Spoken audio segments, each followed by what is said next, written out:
നമസ്കാരം. ദ പ്രസിൻ്റെ പുതിയ എപ്പിസോഡിലേക്ക് എല്ലാ പ്രേക്ഷകർക്കും സ്വാഗതം. ഇന്ന് 4 പത്രങ്ങൾ, മാതൃഭൂമി, ഗൾഫ് മാധ്യമം, സിറാജ്, ഒപ്പം ദേശാഭിമാനിയുടെ ഈ പേപ്പറുമാണ് ഇന്ന് നമ്മൾ പരിഗണനയ്ക്ക് എടുക്കുന്നത്, വാർത്തകൾ വിശകലനത്തിനായി എടുക്കുന്നത്. ഇന്നലെ കേരളത്തിലെ 7 ജില്ലകളിൽ തദ്ദേശ സ്വയംഭരണ സ്ഥാപനങ്ങളിലേക്കുള്ള തിരഞ്ഞെടുപ്പ് നടന്ന ദിവസമാണ്. എറണാകുളം വരെ, തിരുവനന്തപുരം മുതൽ എറണാകുളം വരെയുള്ള ജില്ലകളിലാണ് തിരഞ്ഞെടുപ്പ് നടന്നത്. അതുതന്നെയാണ് മിക്ക പത്രങ്ങളിലെയും ഒന്നാം പേജ് വാർത്തയായി ഇടം പിടിച്ചിരിക്കുന്നത്.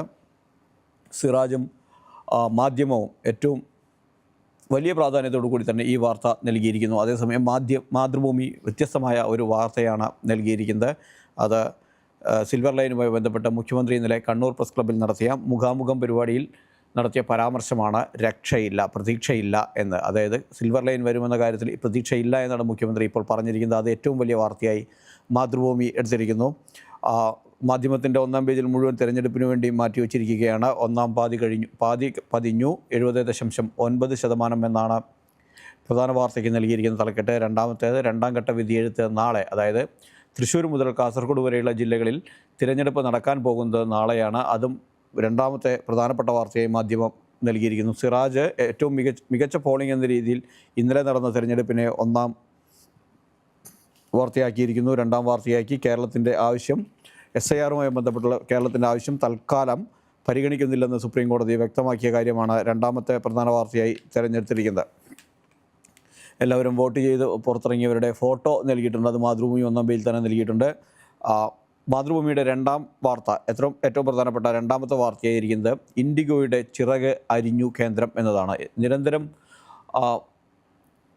സർവീസ് റദ്ദാക്കിക്കൊണ്ടിരുന്ന ഇൻഡിഗോ ഇന്ത്യയിൽ വ്യോമയാന രംഗത്തെ കുത്തകയായിരുന്നു. ഏതാണ്ട് 65% ഫ്ലൈറ്റുകളും ഓപ്പറേറ്റ് ചെയ്തിരുന്നത് അവരായിരുന്നു, അവരുടെ സർവീസുകളായിരുന്നു. അതുകൊണ്ട് തന്നെയാണ് പ്രതിസന്ധി വന്നപ്പോൾ ഇൻഡിഗോയുടെ പ്രതിസന്ധി രാജ്യമെങ്ങുമുള്ള വിമാനത്താവളങ്ങളുടെ പ്രവർത്തനങ്ങളെ സ്തംഭിപ്പിച്ചത്, യാത്രക്കാരെ ബുദ്ധിമുട്ടിലാക്കിയത്.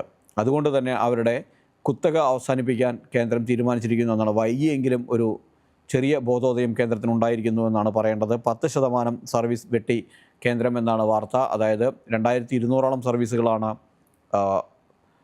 ഇൻഡിഗോ നടത്തുന്നത്. അതിൽ 230 സർവീസുകളാണ് ഇപ്പോൾ റദ്ദാക്കിയിരിക്കുന്നത്. ഏതായാലും വാർത്തകളുടെ വിശദാംശങ്ങളിലേക്ക് നമുക്ക് പോകാം. ആദ്യം നമുക്ക് തിരഞ്ഞെടുപ്പുമായി ബന്ധപ്പെട്ട മാധ്യമവും സിറാജും നൽകിയിരിക്കുന്ന വാർത്തകൾ നോക്കാം. ദേശാഭിമാനിയുടെ ഒന്നാം പേജിൽ ഗൾഫ് ദേശാഭിമാനിയുടെ ആണെങ്കിൽ സൗദിയിൽ നിന്നുള്ള പണം അയക്കൽ വർദ്ധിച്ചു എന്ന വാർത്തയാണ് ഏറ്റവും പ്രധാനപ്പെട്ട വാർത്തയായി നൽകിയിരിക്കുന്നത്. തെരഞ്ഞെടുപ്പിൽ വിജയമുറപ്പിച്ച LDF എന്നാണ് അവരുടെ രണ്ടാമത്തെ തലക്കെട്ട്. തിരുവനന്തപുരം മുതൽ എറണാകുളം വരെയുള്ള തെരഞ്ഞെടുപ്പ് കഴിഞ്ഞപ്പോൾ വിജയമുറപ്പിച്ച LDF എന്ന് ദേശാഭിമാനി പറയുന്നു. തിരുവനന്തപുരം എഡിഷനിലെ ഏറ്റവും പ്രധാനപ്പെട്ട വാർത്തയായി നൽകിയിരിക്കുന്നത് വിജയമുറപ്പിച്ച LDF എന്ന വാർത്ത തന്നെയാണ്. 71% പോളിംഗ് നടന്നു എന്നതാണ് ഇതിൽ പറഞ്ഞിരിക്കുന്നത്. ഒപ്പം ഇന്നലെ നടിയെ ആക്രമിച്ച കേസിൽ അടൂർ പ്രകാശ് നടത്തിയ പ്രസ്താവനയും വാർത്തയാക്കിയിരിക്കുന്നു. അതാണ് അവിടെ രണ്ടാമത്തെ പ്രധാനപ്പെട്ട വാർത്തയായിരിക്കുന്നത്. നമുക്ക് ഓരോ വാർത്തകളായിട്ട് എടുത്ത് നോക്കാം. ആദ്യം തിരഞ്ഞെടുപ്പുമായി ബന്ധപ്പെട്ട വാർത്തകൾ. സിറാജും അതുപോലെ തന്നെ ദേശാഭിമാനിയും മാധ്യമവും ഒരുപോലെ ഏറ്റവും പ്രധാനപ്പെട്ട വാർത്തയാക്കിയിരിക്കുന്നു. ദേശാഭിമാനിയുടെ വാർത്ത പറയുകയാണെങ്കിൽ അവർ CPMൻ്റെ ജിഹ്വയാണ്, LDFന് വേണ്ടിയുള്ള വാർത്തയാണ് അവർ എഴുതുക. അതുകൊണ്ട് തന്നെയാണ് വിജയമുറപ്പിച്ച LDF എന്ന തലക്കെട്ടോടു കൂടി തന്നെ അവർ വാർത്ത എഴുതിയിരിക്കുന്നത്. വീറും വാശിയും പ്രകടമായ തദ്ദേശ സ്ഥാപന തിരഞ്ഞെടുപ്പിൻ്റെ ആദ്യഘട്ടത്തിൽ 70.9% പോളിംഗ് നടന്നു.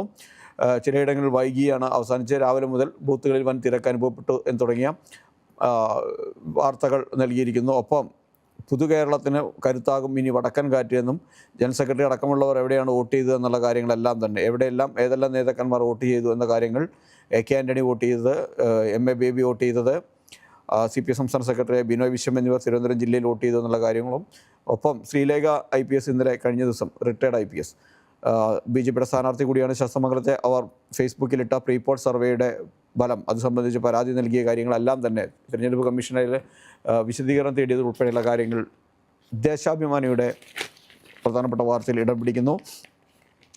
സിറാജിൻ്റേതാണെങ്കിൽ ഏറ്റവും കൂടുതൽ പോളിംഗ് നടന്നത് എറണാകുളത്തും കുറവ് പത്തനംതിട്ടയിലുമാണ് എന്ന വാർത്ത അവർ ലീഡ് ചെയ്യുന്നു. 7 ജില്ലകളിലായി വിധിയെഴുത്ത് പൂർത്തിയായപ്പോൾ ഏറ്റവും ജില്ലകൾ തിരിച്ചുള്ള പോളിംഗ് ശതമാനം അവർ നൽകിയിരിക്കുന്നുണ്ട്. എറണാകുളത്ത് 74.21, പത്തനംതിട്ടയിൽ 66.55, തിരുവനന്തപുരം 68.5, കൊല്ലം 70, ആലപ്പുഴ 73.58, കോട്ടയം 70.68, ഇടുക്കി 71.28 എന്നിങ്ങനെയാണ് പോളിംഗ് ശതമാനം എന്ന് അവർ എടുത്തു പറഞ്ഞിരിക്കുന്നു. നഗരങ്ങളിൽ ഏറ്റവും കുറവ് രേഖപ്പെടുത്തിയത് തിരുവനന്തപുരത്താണ്. സാധാരണഗതിയിൽ എറണാകുളത്ത് പോളിംഗ് ശതമാനം സാധാരണഗതിയിൽ കുറയാറുണ്ട്. നഗരകേന്ദ്രീകൃത മാണ് ജില്ല എന്നതുകൊണ്ട് തന്നെയാണ് അവിടെ പോളിംഗ് പലപ്പോഴും കുറയുന്ന ഒരു സാഹചര്യം മുൻകാലങ്ങളിൽ ഉണ്ടായിട്ടുണ്ട്. പക്ഷേ ഇത്തവണ അത് മാറിയിരിക്കുന്നു. തിരുവനന്തപുരത്താണ് നഗരകേന്ദ്രീകൃത വോട്ടർമാരിൽ വിധിയെഴുത്തിന് പുറത്തു വന്നവരുടെ എണ്ണം കുറവായിരിക്കുന്നത്. സംഘർഷമുണ്ടായി നേരിയ സംഘർഷങ്ങൾ ഉണ്ടായതൊഴിച്ച് നിർത്തിയാൽ പോളിംഗ് പൊതുവെ സമാധാനപരമായിരുന്നുവെന്നും സിറാജ് വാർത്തയിലെടുത്ത് പറയുന്നു. സംസ്ഥാനത്ത് വോട്ട് ചെയ്യാൻ വരി നിൽക്കുന്ന 4 പേർ കുഴഞ്ഞു വീണ് മരിക്കുകയും തിരുവനന്തപുരം അതുപോലെ തന്നെ കൊല്ലം ജില്ലകളിലാണ്, എറണാകുളത്തെല്ലാം ഇത്തരത്തിൽ മരണമുണ്ടായിട്ടുണ്ട്. ഇടുക്കിയിലും ഉണ്ടായിട്ടുണ്ട്. ഒരാൾ ചെക്ക് ഡാമിൽ വോട്ട് ചെയ്ത് മടങ്ങിയ ശേഷം ചെക്ക് ഡാമിൽ വീണ് മുങ്ങി മരിക്കുകയും ചെയ്തു എന്ന വാർത്തയും, അത് 20 വയസ്സുകാരനാണ് മുങ്ങി മരിച്ചതെന്ന് അടക്കം 5 മരണങ്ങളുണ്ടായി സംസ്ഥാനത്ത് ഇന്നലെ തിരഞ്ഞെടുപ്പുമായി ബന്ധപ്പെട്ട് എന്നത് വാർത്തയായിട്ടുണ്ട്. സംഘർഷം ഉണ്ടായിട്ടുണ്ട്. BSPയുടെ ജില്ലാ പഞ്ചായത്ത് സ്ഥാനാർത്ഥി ശൈലജയുടെ പേരാണ് തെളിയാതിരുന്നത്. തുടർന്ന് റീപോളിംഗ് വേണമെന്ന് BSP ആവശ്യപ്പെട്ട് തിരുവനന്തപുരം ആര്യനാട് പഞ്ചായത്തിലെ കീഴ്പ്പാലൂർ വാർഡിൽ 1-ാം വാർഡ് നമ്പർ ബൂത്തിലും ഇത്തരത്തിലുള്ള പ്രശ്നങ്ങൾ ഉണ്ടായി എന്നതും ചെറിയ ചെറിയ സംഘർഷങ്ങൾ അങ്ങിങ്ങും ഉണ്ടായി എന്നതല്ലാതെ മറ്റു പ്രശ്നങ്ങളൊന്നും തന്നെ ഉണ്ടായില്ല എന്ന് സിറാജ് പറയുന്നു. എല്ലാവരും വയസ്സായ വളരെയധികം ഏജ്ഡ് ആയിട്ടുള്ള ഒരു സ്ത്രീ വോട്ട് ചെയ്ത് പുറത്തു വരുന്ന പടം തന്നെയാണ് നൽകിയിരിക്കുന്നത്. അതൊരു എല്ലാവരും സ്ത്രീകൾ വോട്ടർമാർ തന്നെയാണ് ഫോട്ടോയിലുള്ളത്. മറ്റുള്ളവർ വോട്ട് ചെയ്യാനായിട്ടല്ല, കൂടുതൽ അമ്മൂമ്മമാരുടെ പടം തന്നെയാണ് നൽകിയിരിക്കുന്നത് എന്നുള്ളത് 3 പത്രങ്ങളും ഒരുപോലെ നൽകിയിരിക്കുന്നു എന്നുള്ളത് കൗതുകം നൽകുന്ന സംഭവമാണ്. മാധ്യമവും ഇതുപോലെ ജില്ലകൾ തിരിച്ചും അതുപോലെ തന്നെ കോർപ്പറേഷൻ തിരിച്ചും പോളിംഗ് ശതമാനം പറഞ്ഞിട്ടുണ്ട്. ഇന്നലെ 3 കോർപ്പറേഷനിലേക്കാണ് തിരഞ്ഞെടുപ്പ് നടന്നത്: തിരുവനന്തപുരം, കൊല്ലം, എറണാകുളം, അതായത് കൊച്ചി കോർപ്പറേഷൻ. ഇതിൽ തിരുവനന്തപുരം കോർപ്പറേഷനിലേക്ക് 58.24% വോട്ട് രേഖപ്പെടുത്തി. കൊല്ലത്തത് 63.32%.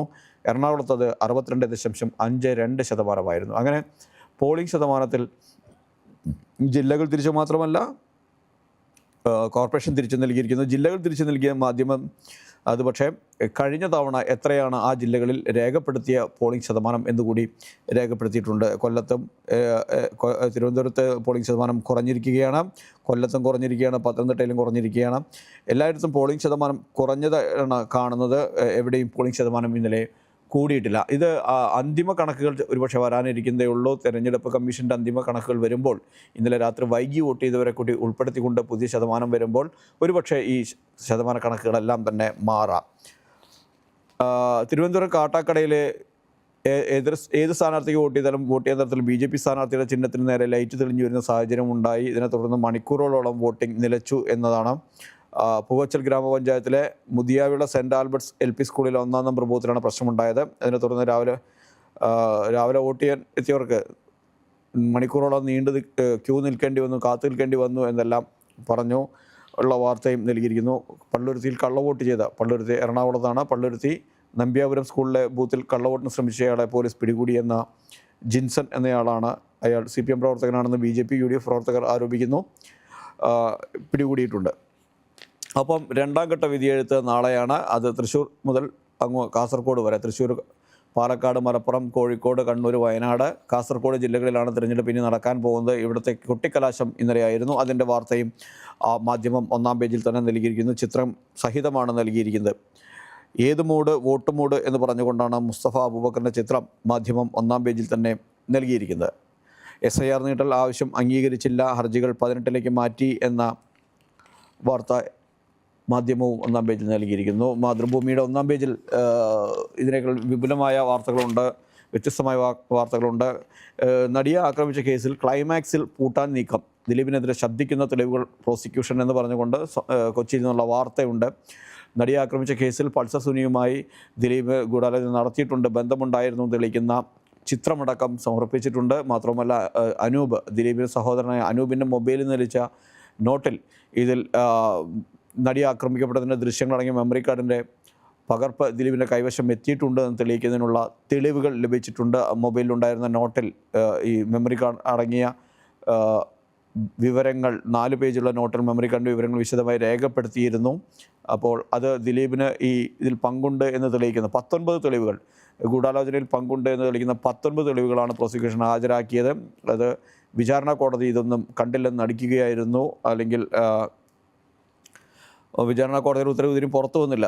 ശരിയായ രീതിയിൽ വിചാരണ കോടതി വിലയിരുത്തുന്ന ഇതിൽ പരാജയപ്പെട്ടു എന്നാണ് പ്രോസിക്യൂഷൻ പറയുന്നത്. ഹൈക്കോടതിയിലെത്തുമ്പോൾ തീർച്ചയായും ദിലീപ് ക്ലൈമാക്സിൽ പൂട്ടും എന്ന് തന്നെയാണ് പറയുന്നത്. ഈ ഒരു വാർത്ത നൽകുന്നു. ആഭ്യന്തര മേഖലയിൽ പറക്കാൻ കിതച്ച് ആഭ്യന്തര വ്യോമയാന മേഖല ഇൻഡിഗോ കുത്തക സംബന്ധിച്ചുള്ള വാർത്ത, അതൊരു മുംബൈയിൽ നിന്ന് KV രാജേഷ് എഴുതിയൊരു വാർത്തയും ഒന്നാം പേജിൽ തന്നെ നൽകിയിരിക്കുന്നു. ഇനി നമുക്ക് ഉൾപേജുകളിലേക്ക് പോകാം. ഓക്കെ, സിൽവർ ലൈനിൻ്റെ വാർത്ത. സിൽവർ ലൈനിൽ പ്രതീക്ഷയില്ല എന്ന് പറഞ്ഞതാണ് മാതൃഭൂമിയുടെ ഏറ്റവും പ്രധാനപ്പെട്ട വാർത്ത. നമുക്കതിൻ്റെ ഡീറ്റെയിൽസ് പറയേണ്ടതുണ്ട്. വേറെ വഴി നോക്കേണ്ടി വരും ഇനി എന്നാണ് മുഖ്യമന്ത്രി ഇന്നലെ കണ്ണൂർ പ്രസ് ക്ലബ്ബിൽ നടത്തിയ മുഖാമുഖം പരിപാടിയിൽ സംസാരിക്കുമ്പോൾ പറഞ്ഞത്. അത് വലിയ സ്വപ്ന പദ്ധതിയായ കേരളത്തിൻ്റെ സ്വപ്ന പദ്ധതി എന്ന് പറഞ്ഞുകൊണ്ട് നടന്നതാണ് കേരയിൽ സിൽവർ ലൈൻ അല്ലെങ്കിൽ കേരയിൽ എന്ന് പറയുന്ന പദ്ധതി. അത് എന്തു വന്നാലും നടപ്പിലാക്കുമെന്നായിരുന്നു ഇതുവരെയും മുഖ്യമന്ത്രി പിണറായി വിജയൻ പറഞ്ഞിരുന്നത്. പക്ഷേ തിരഞ്ഞെടുപ്പ് എടുക്കുമ്പോൾ അദ്ദേഹത്തിൻ്റെ സ്വരത്തിൽ ചില മയപ്പെടുത്തലുകൾ കാണുന്നു. അത് പ്രതീക്ഷയില്ല എന്നാണ്. അത് ഭരണപരമായ രാഷ്ട്രീയപരമായ കാരണങ്ങൾ കൊണ്ടാണ് നടക്കാതെ പോയത് എന്നാണ് അദ്ദേഹം പറയുന്നത്. അപ്പോൾ ഇതൊക്കെ വെറുതെയായോ എന്ന് മാതൃഭൂമി തിരികെ ചോദിക്കുന്നു. അതായത് 63,941 കോടി രൂപയാണ് അതിൻ്റെ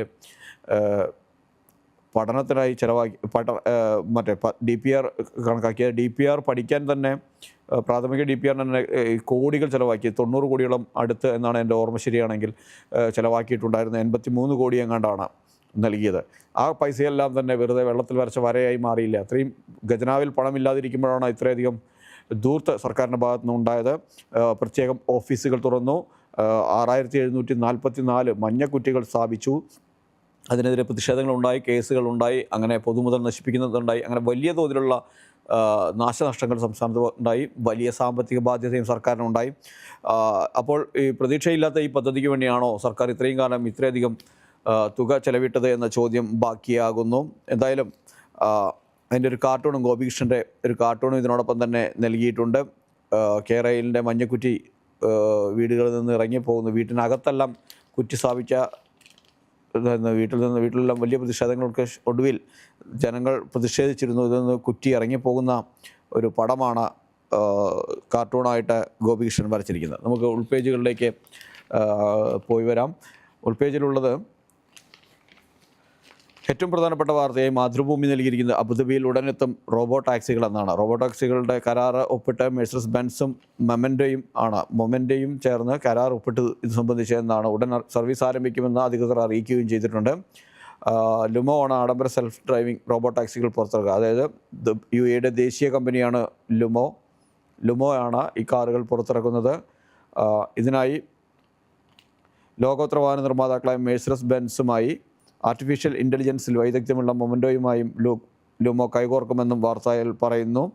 മൊമെൻ്റോയുടെ ലെവൽ 4 ഓട്ടോണമസ് ഡ്രൈവിംഗ് സംവിധാനത്തിലൂടെ പുതിയ മെഴ്സീഡസ് ബെൻസ് S ക്ലാസ്സിൽ നിർമ്മിച്ച റോബോ ടാക്സികൾ പ്രവർത്തിക്കും.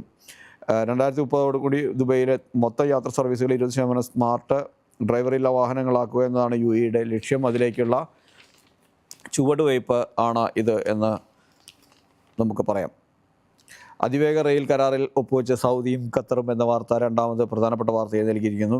ഈ റെയിൽ വരുന്നതോടുകൂടി ഇരു രാജ്യങ്ങളുടെയും തലസ്ഥാനങ്ങൾ തമ്മിൽ ബന്ധിപ്പിച്ചുകൊണ്ട് തീവണ്ടി സർവീസ് വരും. അതിവേഗത്തിൽ ഏതാണ്ട് 785 കിലോമീറ്റർ ദൈർഘ്യമുണ്ട് റിയാദും ദമാമും തമ്മിൽ. ഇത് രണ്ടും തമ്മിൽ ദൈർഘ്യം വളരെ വേഗത്തിൽ കുറയും എന്നതാണ്. മണിക്കൂറുകൾ കൊണ്ട് ഈ വേഗത്തിലെത്താൻ സാധിക്കും. 2 മണിക്കൂറാണ് യാത്രാ സമയം കണക്കാക്കുന്നത്. ദോഹയാണ്, ദമാമല്ല. ദോഹയും റിയാദും തമ്മിലാണ് കണക്ഷൻ വരുന്നത്. ഏതാണ്ട് 2 മണിക്കൂർ കൊണ്ട് 785 കിലോമീറ്റർ ദൈർഘ്യമുള്ള ദൂരം കടന്നു പോകാൻ സാധിക്കുന്ന രീതിയിലുള്ള അതിവേഗ റെയിലാണ് യാഥാർത്ഥ്യമാക്കാൻ പോകുന്നത്. ഇതിനുള്ള 30,000 തൊഴിലവസരങ്ങൾ ഇത് സൃഷ്ടിക്കുമെന്നാണ് ഇപ്പോൾ കണക്കാക്കുന്നത്. പ്രതിവർഷം 1 കോടിയിലേറെ യാത്രക്കാർക്ക് ഇതിൻ്റെ സേവനം ലഭ്യമാകും അല്ലെങ്കിൽ ഗുണം ചെയ്യും എന്നതും വാർത്തയിൽ പറയുന്നു. മറ്റൊന്ന്, ജുമുഅ സമയം മാറുന്നു എന്നതാണ്.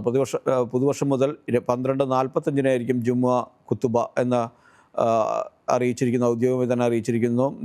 പ്രാദേശിക മാധ്യമങ്ങൾ ഇത് സംബന്ധിച്ച് റിപ്പോർട്ട് ചെയ്തിട്ടുണ്ട്. ജനുവരി 2 മുതൽ മാറ്റം നിലവിൽ വരും. രാജ്യത്തെ എല്ലാ മസ്ജിദുകളിലും പുതിയ സമയക്രമം പാലിച്ചായിരിക്കും വെള്ളിയാഴ്ച പ്രാർത്ഥന നടക്കുക എന്നും വാർത്തയിൽ പറയുന്നു. ദുബായ് പോലീസ് കുട്ടികൾക്ക് കുതിരസവാരിയിൽ പരിശീലനം നൽകാൻ തുടങ്ങിയിരിക്കുന്നു എന്ന വാർത്ത മാതൃഭൂമി ചിത്രസഹിതം മൂന്നാം പേജിൽ നൽകിയിട്ടുണ്ട്. മാധ്യമത്തിൻ്റെ മൂന്നാം പേജിലേക്കും കടക്കുമ്പോൾ ജുമുഅ സമയത്തിൽ മാറ്റം വരുത്തിയതാണ് ഏറ്റവും പ്രധാനപ്പെട്ട വാർത്തയായി മാധ്യമം നൽകിയിരിക്കുന്നത്. UAE-യിൽ ഇനി മുതൽ ജനുവരി 2 മുതൽ ഉച്ചയ്ക്ക് 12:45 നമസ്കാരം നടക്കുക. അതുപോലെ ബ്രിഡ്ജ് ഉച്ചകോടിക്ക് അബുദാബിയിൽ തുടക്കമായി എന്ന വാർത്ത ഒരു ബോക്സ് വാർത്തയായി തന്നെ നൽകിയിരിക്കുന്നു. അബുദാബിയിൽ ബ്രിഡ്ജ് ഉച്ചകോടിയിൽ നിന്നുള്ള ഒരു പടവും നൽകിയിട്ടുണ്ട്. നാഷണൽ മീഡിയ ഓഫീസ് സംഘടിപ്പിക്കുന്ന ബ്രിഡ്ജ് ഉച്ചകോടിക്ക് അബുദാബി നാഷണൽ എക്സിബിഷൻ സെൻറ്ററിൽ തുടക്കമായി ഡിസംബർ 8 ആരംഭിച്ച ഉച്ചകോടി 10 സമാപിക്കും. വളരെ പ്രധാനപ്പെട്ട പലരും പങ്കെടുക്കുന്ന ഉച്ചകോടി കൂടിയാണ് ബ്രിഡ്ജ്. 55,000 രജിസ്ട്രേഷനുകളാണ് 152 രാജ്യങ്ങളിൽ നിന്ന് ഇതിനോടകം തന്നെ ലഭിച്ചിരിക്കുന്നത്. മാധ്യമം, സംഗീതം, ഗെയിമിംഗ്, സാങ്കേതികവിദ്യ, marketing, visual story telling, creative economy എന്നിങ്ങനെ 7 പ്രധാന വിഷയങ്ങളിലാണ് ഉച്ചകോടിയിൽ പ്രഭാഷണങ്ങളും പ്രദർശനവും നടക്കുന്നത്. മരണാനന്തര നടപടികൾക്ക് ദുബൈയിൽ ഏകീകൃത പ്ലാറ്റ്ഫോം എന്ന് പറഞ്ഞുകൊണ്ടുള്ള വാർത്തയും നൽകിയിരുന്നു. എല്ലാ നടപടികളും ജാബിർ പ്ലാറ്റ്ഫോമിൽ പൂർത്തിയാക്കാം എന്ന വാർത്തയാണ് നൽകിയിരിക്കുന്നത്. മരണാനന്തര നടപടികൾ വേഗത്തിലും എളുപ്പത്തിലും പൂർത്തിയാക്കാൻ സഹായിക്കുന്ന ഏകീകൃത ഡിജിറ്റൽ പ്ലാറ്റ്ഫോം അവതരിപ്പിച്ച ദുബായ് ഹെൽത്ത് അതോറിറ്റി ജാബിർ എന്ന പേരിലാണ് സംയോജിത ഡിജിറ്റൽ പ്ലാറ്റ്ഫോം അവതരിപ്പിച്ചിരിക്കുന്നത്. മരണ സർട്ടിഫിക്കറ്റുകൾ ഉൾപ്പെടെയുള്ള എല്ലാ രേഖകളും തടസ്സമില്ലാതെ വേഗത്തിൽ ലഭ്യമാക്കാൻ ജാബിർ പ്ലാറ്റ്ഫോം സഹായിക്കുമെന്നും വാർത്തയിൽ പറയുന്നു. റാസൽ ഗെയിമിൽ കാൽനട യാത്രക്കാരുടെ അപകടം കുറഞ്ഞു. കഴിഞ്ഞ 6 മാസത്തിനിടെ കുറഞ്ഞത് 15% അബുദാബിയിൽ അൽ റീമിൽ തീപിടുത്തമുണ്ടായി എന്ന വാർത്തയും മാധ്യമം 2-3 പേജുകളിലായി നൽകിയിരിക്കുന്നു. സിറാജിലാകട്ടെ 2-3 പേജുകളിൽ നൽകിയിരിക്കുന്ന വാർത്തകൾ ദുബൈയിലെ ഹോട്ടലുകൾക്ക് ഇനി ഡിജിറ്റൽ ചെക്ക് ഇൻ എന്ന വാർത്ത, പുതിയ സംവിധാനത്തിൽ ഷെയ്ഖ് ഹംദാൻ്റെ അംഗീകാരം ലഭിച്ചു, അതുപോലെ തന്നെ ജുമുഅ സമയം മാറ്റുന്നു എന്ന കാര്യമുണ്ട്. ഡിജിറ്റൽ പരസ്യ വിപണി $70,000 കോടി പോകുന്നു വിവരങ്ങളുടെ. അതുകൊണ്ട് തന്നെ വിവരങ്ങളുടെ വിശ്വാസ്യത ഉറപ്പാക്കാൻ സഹകരണം വേണമെന്നും തരത്തിലുള്ള വാർത്തകൾ വന്നിരിക്കുന്നു. ഇന്ത്യ ഫെസ്റ്റ് സീസൺ 14 ഡിസംബർ 12 മുതൽ അബുദാബിയിൽ നടക്കുമെന്ന വാർത്തയും UAE-യിലെ പ്രമുഖ സാംസ്കാരിക കേന്ദ്രമായ ഇന്ത്യ സോഷ്യൽ ആൻഡ് കൾച്ചറൽ സെൻറ്ററിൻ്റെ സംഘടിപ്പിക്കുന്നതാണ് ഇന്ത്യ ഫെസ്റ്റ്. അബുദാബിയിൽ വെച്ചാണ്, അവരുടെ സെൻറ്ററിൽ വെച്ച് തന്നെയാണ് നടക്കുന്നത്. 10 രൂപ ടിക്കറ്റിൽ 3 ദിവസത്തെ പരിപാടി മുഴുവൻ കാണാൻ സാധിക്കും. അവിടേക്ക് ഉള്ള ഒരുക്കങ്ങളെല്ലാം തന്നെ പൂർത്തിയായി എന്നാണ് വാർത്തയിൽ പറയുന്നത്. നമുക്ക് ഉൾപേജുകളിലേക്ക് ദേശാഭിമാനിയുടെ ഗൾഫ് പേജുകളിൽ എന്താണ് പറയുന്നതെന്ന് കൂടി നമുക്ക് നോക്കാം.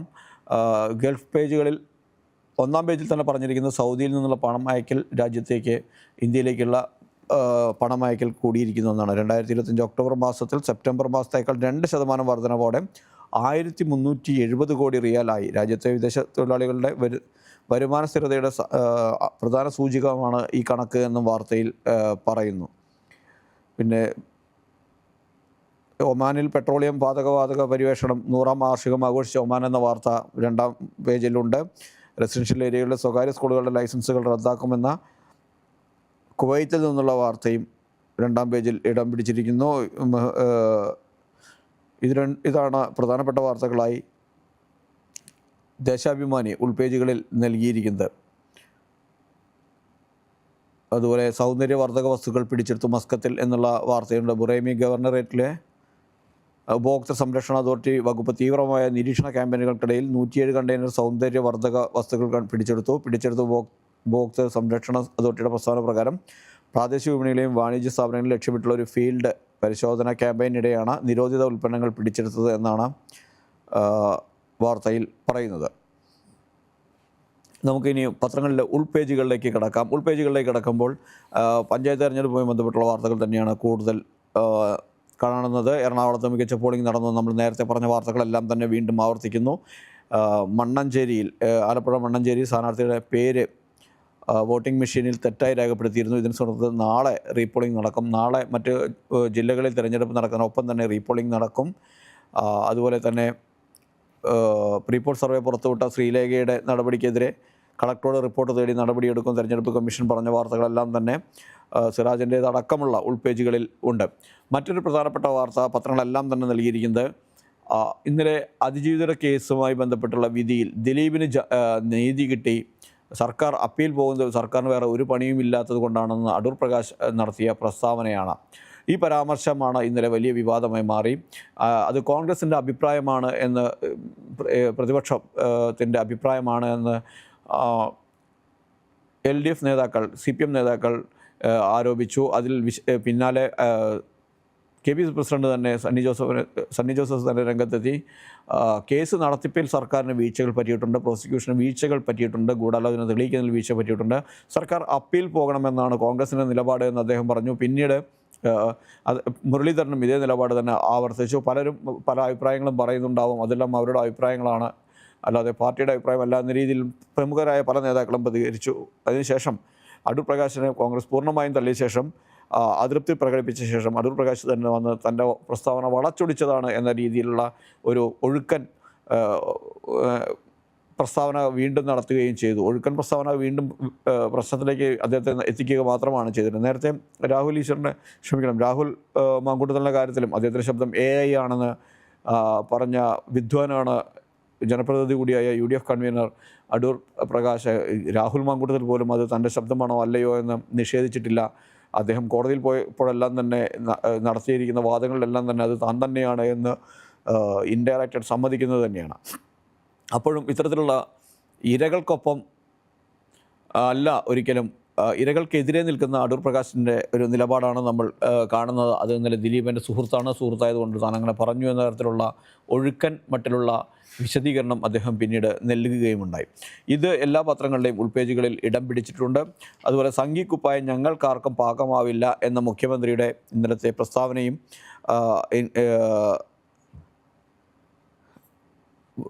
മുഖ്യമന്ത്രി കണ്ണൂർ പ്രസ് ക്ലബ്ബിൽ വാർത്താ മാധ്യമങ്ങളെ കാണുന്ന മുഖാമുഖം പരിപാടികൾക്കിടെ പറഞ്ഞ വാർത്ത ഉൾപേജിൽ ഉണ്ട്. സിറാജും മാധ്യമവും അത് പ്രധാനപ്പെട്ട വാർത്തയായി തന്നെ നൽകിയിരിക്കുന്നു. സംഘിക്കുപ്പായം ഞങ്ങൾക്കാർക്കും പാകമാവില്ല എന്ന് മുഖ്യമന്ത്രി പറയുമ്പോൾ അതിന് പ്രധാനപ്പെട്ട കാരണം മുൻകൈയെടുത്ത് RSS CPM കണ്ണൂരിലെ CPM RSS സംഘർഷത്തെ അവസാനിപ്പിക്കാൻ ആണ് ഞങ്ങൾ ചർച്ചകൾ നടത്തിയിട്ടുണ്ട്. അങ്ങനെയുള്ള കാര്യങ്ങളെല്ലാം അദ്ദേഹം സ്ഥിരീകരിക്കുകയും ചെയ്യുന്നുണ്ട്. ഫെഫ്കയിൽ നിന്ന് ഭാഗ്യലക്ഷ്മി ഇന്നലെ രാജിവെച്ചു. ഫെഫ്കയിലേക്ക് ദിലീപിനെ തിരിച്ചെടുക്കാനുള്ള തീരുമാനത്തിൽ പ്രതിഷേധിച്ചാണ് രാജി. ആ വാർത്തയും എല്ലാ പത്രങ്ങളും ഉൾപേജിൽ നൽകിയിരിക്കുന്നു. ഇനി നമുക്ക് എഡിറ്റോറിയലിലേക്ക് കടക്കുകയാണെങ്കിൽ എല്ലാ പത്രങ്ങളും വിവിധ വിഷയങ്ങളിലാണ് എഡിറ്റോറിയൽ എഴുതിയിരിക്കുന്നത്. മാതൃഭൂമി അത് പുട്ടിൻ്റെ ഇന്ത്യൻ സന്ദർശനത്തെക്കുറിച്ചാണ്, അതായത് വരാനിരിക്കുന്ന സന്ദർശനത്തെക്കുറിച്ചാണ് മാതൃഭൂമി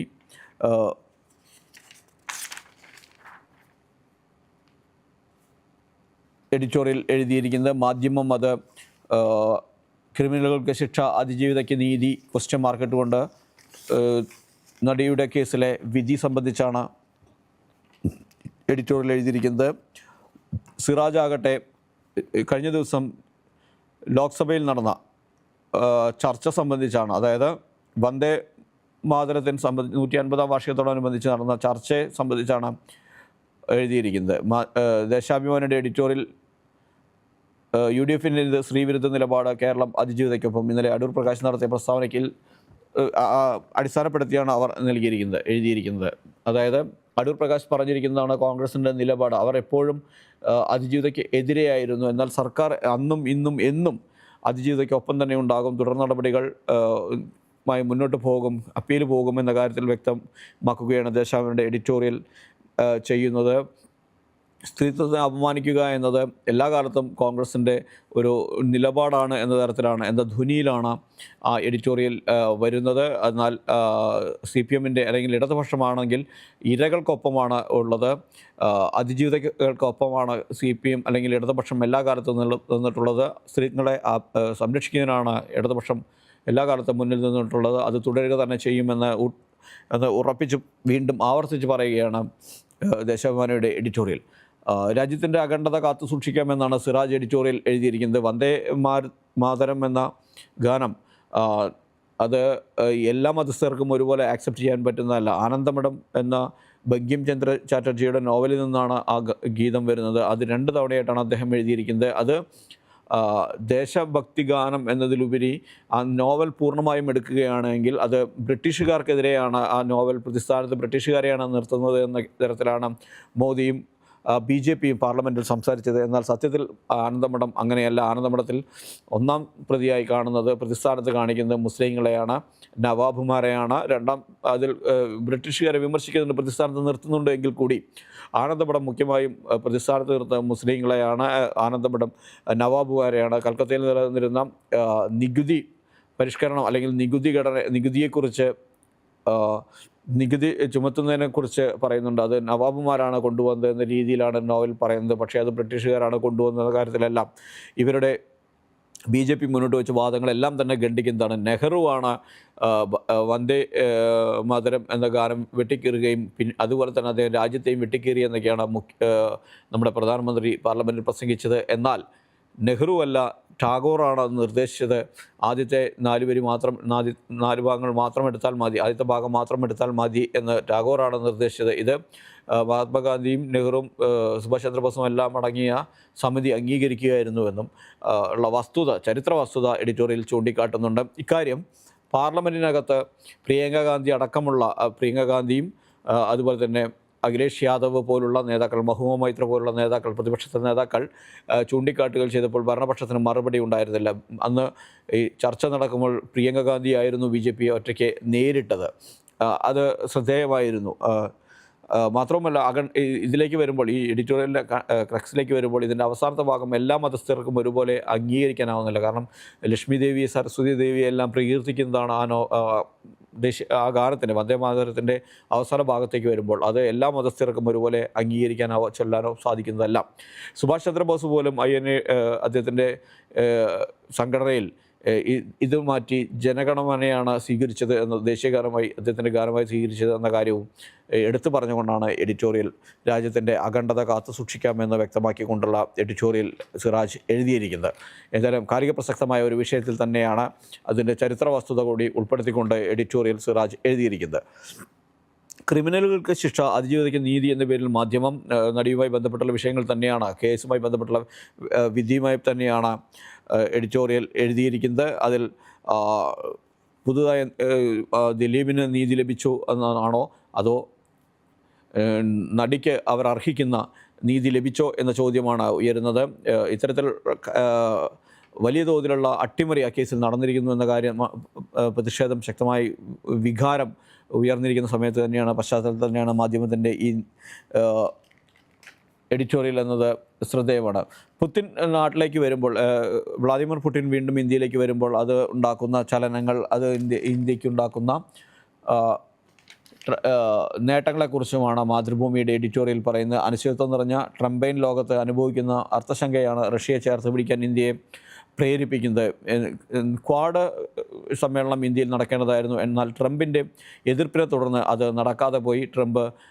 അത്തരത്തിലുള്ള ട്രംപിൻ്റെ വാശി. കഴിഞ്ഞ ദിവസമാണ് ട്രംപ് ഇന്ത്യയിൽ നിന്നുള്ള അരി ഇറക്കുമതിക്കെതിരെ തീരുവ ചുമത്തുമെന്ന് അദ്ദേഹം പ്രഖ്യാപിച്ചത്. അതെല്ലാം തന്നെ എടുത്തു പറഞ്ഞുകൊണ്ട് അതിൻ്റെ എല്ലാം പശ്ചാത്തലത്തിലാണ് മാതൃഭൂമി ഈ എഡിറ്റോറിയൽ എഴുതിയിരിക്കുന്നത്. നമുക്ക് സ്പോർട്സ് പേജിലേക്ക് ഒന്ന് പോകാം. സ്പോർട്സ് പേജിൽ ഇന്നലെ ഇന്ത്യയുടെ വിജയം തന്നെയാണ് എല്ലാ പത്രങ്ങളും പ്രധാനപ്പെട്ട വാർത്തയായി നൽകിയിരിക്കുന്നത്. ഇന്ത്യയുടെ കട്ടക്കലിപ്പ് എന്ന പേരിലാണ് തലക്കെട്ടാണ് സിറാജ് നൽകിയിരിക്കുന്നത്. ഇന്ത്യക്ക് 101 റൺസ് ജയം. ഹർദിക് പാണ്ഡ്യ 59, പരിക്കുകൾ മാറി വന്ന ഹർദിക് പാണ്ഡ്യ 59 റൺസ് എടുത്ത് പുറത്താകാതെ നിന്നു എന്ന കാര്യം എടുത്ത് പറഞ്ഞുകൊണ്ടാണ് ആ വാർത്ത. ഇന്ത്യ ഇന്നലെ ദക്ഷിണാഫ്രിക്കയെ 101 റൺസിനാണ്. ഇന്ത്യ ആദ്യം 175 റൺസിൻ്റെ വിജയലക്ഷ്യം വെച്ചെങ്കിലും ഇന്ത്യക്ക് 176 റൺസിൻ്റെ വിജയലക്ഷ്യം വെച്ചെങ്കിലും 74 റൺസിന് ദക്ഷിണാഫ്രിക്ക പുറത്താവുകയായിരുന്നു. മാധ്യമം അതിൽ ഞെട്ടിക്കൽ ഇന്ത്യ എന്നാണ്, ഹർദിക് പാണ്ഡ്യ കളിയിലെ താരമെന്ന് പറഞ്ഞുകൊണ്ട് ഞെട്ടിക്കൽ ഇന്ത്യ എന്ന് പറഞ്ഞുകൊണ്ടുള്ള തലക്കെട്ടിലാണ് ഇന്ത്യ ഒന്നാം 2020-ൽ ഇന്ത്യ വിജയിച്ച വാർത്ത നൽകിയിരിക്കുന്നത്. IPL ലേലത്തിൻ്റെ അന്തിമ പട്ടികയിൽ 350 പേർ ഉണ്ട് എന്നാണ്. ഡിക്കോക്ക് തിരിച്ചു വരുന്നു. അതുപോലെ തന്നെ കേരളത്തിൽ നിന്ന് അപ്രതീക്ഷിതമായ ഒരു താരം ഇതിൽ ഇടം പിടിച്ചിരിക്കുന്നു എന്ന വാർത്തകളെല്ലാം തന്നെ പത്രങ്ങൾ നൽകിയിട്ടുണ്ട്. കേരളത്തിൽ നിന്ന് അപ്രതീക്ഷിതമായി ഇടം പിടിച്ചിരിക്കുന്നത് ജിക്കു ബ്രൈറ്റാണ്. ജിക്കു ബ്രൈറ്റ് ഇതുവരെയും കേരളത്തിൻ്റെ സീനിയർ ടീമിന് വേണ്ടി ഒന്നും കളിച്ചിട്ടില്ല. മുംബൈയുടെ നെറ്റ് ബൗളറായിരുന്നു അദ്ദേഹം. അവിടെ നിന്നാണ് അദ്ദേഹത്തെ ഇപ്പോൾ ലേലത്തിലേക്ക് അദ്ദേഹം വരുന്നത്. വീരപാണ്ഡ്യ എന്നാണ് ഇന്ത്യയുടെ 2020 വിജയത്തെ അവർ തലക്കെട്ട് കൊടുത്തിരിക്കുന്നത്. ഹർദിക് പാണ്ഡ്യയുടെ മിന്നുന്ന പ്രകടനം തന്നെയാണ് ഇന്ത്യക്ക് ഇന്നലെ വിജയം സമ്മാനിച്ചത്. കാരണം ഇന്ത്യ വലിയ തോതിൽ പരുങ്ങിക്കൊണ്ടിരുന്നപ്പോഴാണ് റണ്ണുകളില്ലാതെ 102 5 എന്നതിലെല്ലാം 4 എന്ന രീതിയിലെല്ലാം തന്നെ കഷ്ടപ്പെട്ടുകൊണ്ടിരിക്കുമ്പോഴാണ് ഹാർദിക് പാണ്ഡ്യ വന്ന അവസാന ഓവറുകളിൽ തകർത്തടിച്ചുകൊണ്ട് ഇന്ത്യക്ക് മികച്ച സ്കോർ നൽകിയതും വിജയം അതിലൂടെ നേടിയെടുക്കാൻ സാധിച്ച ഒരു വിക്കറ്റും കൂടി 16 റൺസ് വഴങ്ങി അദ്ദേഹം ഒരു വിക്കറ്റ് കൂടി വീഴ്ത്തിയത് കൊണ്ടാണ് അദ്ദേഹം ഇന്നലെ മാൻ ഓഫ് ദ മാച്ചായി തിരഞ്ഞെടുക്കപ്പെട്ടത്. ഏതായാലും അടുത്ത മനോരമയും മാതൃഭൂമിയും ഇതുപോലെ തന്നെ ദേശാഭിമാനിയും എല്ലാം തന്നെ ഈ വാർത്തകൾ ഒരുപോലെ തന്നെയാണ് പ്രാധാന്യത്തോടു കൂടി തന്നെയാണ് നൽകിയിരിക്കുന്നത്. ഏതായാലും ഇന്നത്തെ പ്രസ് ഇവിടെ സമാപിക്കുകയാണ്. നാളെ വീണ്ടും കാണാം. നന്ദി, നമസ്കാരം.